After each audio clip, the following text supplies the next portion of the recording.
good morning. So this is the last day for this week. Nung duty mi sa Science High and I am so excited. Charot lang. Excited na ba talaga ako? So yan. This is also our wash day kasi for the whole week is naka-uniform lang kami. And it depends on us naman kung kailan namin gusto hindi mag-uniform. Basta hindi lang kami papasok sa rooms, sa classroom kasi once na papasok ka ng classroom, so you have to be presentable. So, pero, yeah, very demure lang naman yung ating suot ngayon kasi naka-professional mode naman din yung ating suot kasi nga, naka-collar tayo. Just demure lang siya talaga siya. Hindi ka bastos tingnan gano'n. So, ayan. This is our second week and this is the last day of the week. And this is gonna be fun kasi wala naman kami gagawin ngayon. But, yeah. Wala naman mag-checking lang ata kami ngayon and then pagkatapos mag-checking is we're good to do whatever we want to do for today. So, yeah. I'm gonna share you something. So, yesterday is na-getting to know na kami sa students. Me and I, myself and I, thank you. So, grabe yung kanilang expectation, babe. Napatanong na lang talaga ako sa sarili ko after, oh, ang cute ng car.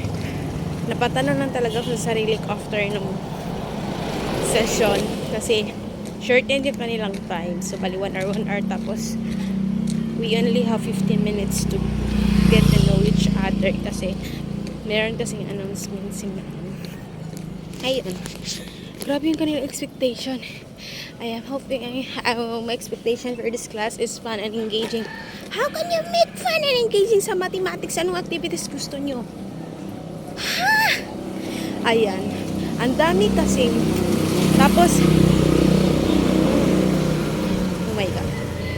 Hindi ko na pwedeng sabihin dito sa yung iba. Pero yan. Yun yung tapos yung we can build a relationship. Paano siya? My expectation in this class is we can build a relationship. Anong relationship ang pinagsasabi niyo? Hoy, ginoo ko tabang. Yun lang. I'm just so happy. I'm thankful kasi na-meet ko na sila and they're good. They're so very respectful and dito ba? Pero grabe lang talaga yung mga titig nila. Parang natutunaw na ako sa titig nila. Diba? Yun lang muna ngayon. Since hindi pa tayo nakarating sa school. Ang aga po ngayon kasi mostly dadating kami around 7 or 7 ganon onwards. Ngayon is on 7:38 pero malapit ako sa school. So yung school pala namin kung saan kami ako yung nakadestino is walking distance lang talaga siya from the boarding house. It's so very good. Parang mag-exercise tayo tuwing umaga ganun. Sana all. So walking distance lang talaga siya from the boarding house and that is the good thing about it. Kasi hindi na ako mahirapan mag-commute and not only the commute but also the wait lang, may students. Hindi na ako mahirapan mag-commute, guys. That is the very good thing na nandito din ako na sign sa Science High kahit na nakakaba siya, nakakamatay siya ng puso. Hindi pa sila dumating at ako lang mag-isa dito. So, room tour ko muna kayo dito sa aming kung saan kami nakastay. So, this is their clinic / guidance. So, bali, meron lang siyang ito. Yan, ito. Naka-division sa room. So, I will show you. So, pagpasok niyo ng room, ito yung sa guidance area. Ito yung table kung saan kami nag-stay. Dito kami kadalasan ni Ate Panisan and Mike. Yung para siyang mat major area. Pero hindi gano'n na any major na pwede sila magstay dito. Pero, and then ito yung aming fun. And Sir Freud, so very generous kasi binigay niya pa to sa amin. Itong fan na to is doon to sa second floor kung yung kanilang conference hall. And then, ito yung kanilang parang mini library. Meron diyang mga books and all. Basta merong mga ayan. Mga documents pero hindi namin ginalaw yan ha. Tapos ito yung parang lounge area. Dito kami tumatambay. Lahat naman kami tumatambay. Tapos, ito yung open space area namin. So, baligan yan siya. Pagpasok mo, guidance agad. And then, sa harap ng guidance namin, marami ditong bond papers na A4. And ito yung aming CR. So clean, so good. Para lang. Alam niyo na yan. Ayan, yung aming, so yung stay na yan, hindi na yan nawawala, pero nilalagyan yan ng Ma'am Jillian ng Mariate, pero hindi talaga siya nawawala.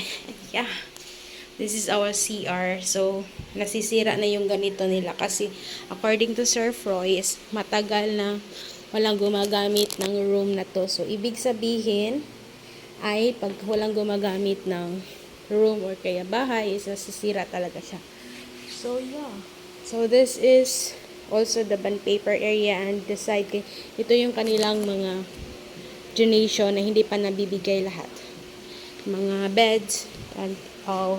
Yan. Marami pang mga donation dito na hindi pa nabibigay.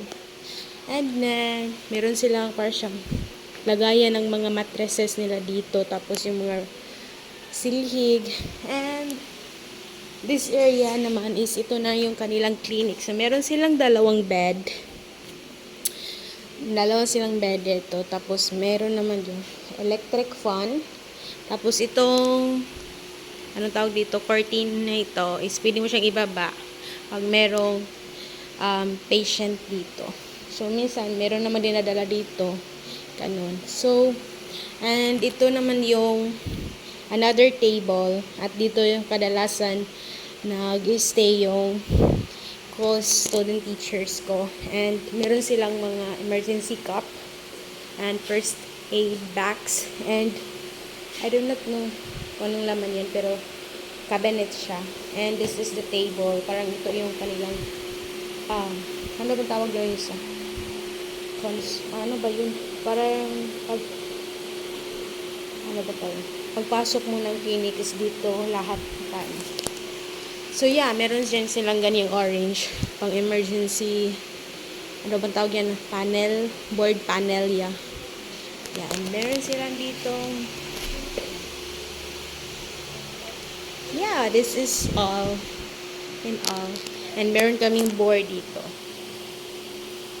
And, yeah. Yeah, ang ganda. Dito kami tambay pag hindi kami pumupunta sa mga classrooms namin.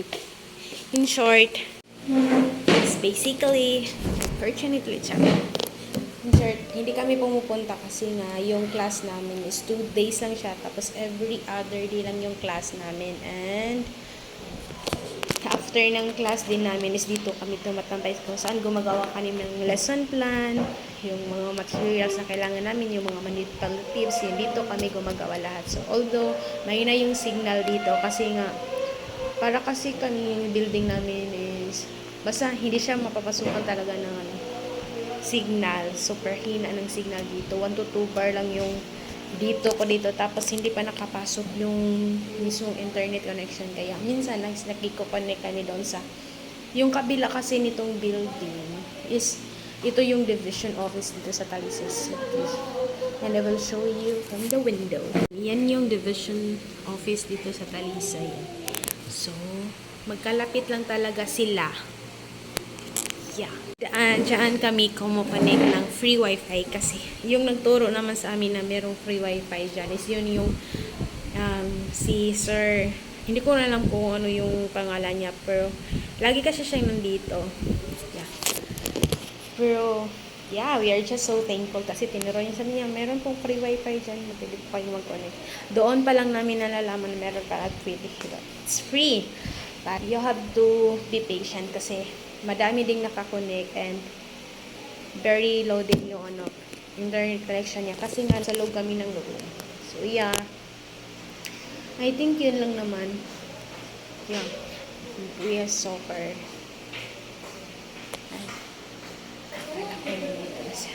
So, I am just so thankful kasi meron kaming tambayan dito na magkakasama talaga kami lahat. Kasi hindi lahat ng schools is meron silang in-offer na room kung saan yung mga student teachers is doon sila magtatambay. Para meron silang magawa. Hindi lahat ng schools ganun. So, we are just super lucky na nandito kami sa Science High School.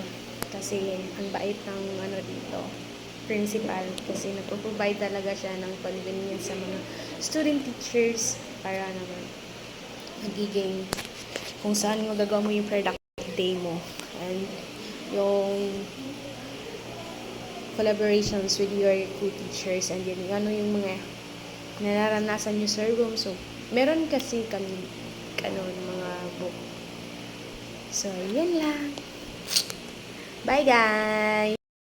So, yeah. Pagkatapos talaga ng aming school, is dumiretso agad ako dito sa Tabunok. Hindi na ako umuwi sa boarding house namin at meron kasi ako dinideliver dito na ball pens. So, meron kasing umorder sa akin online.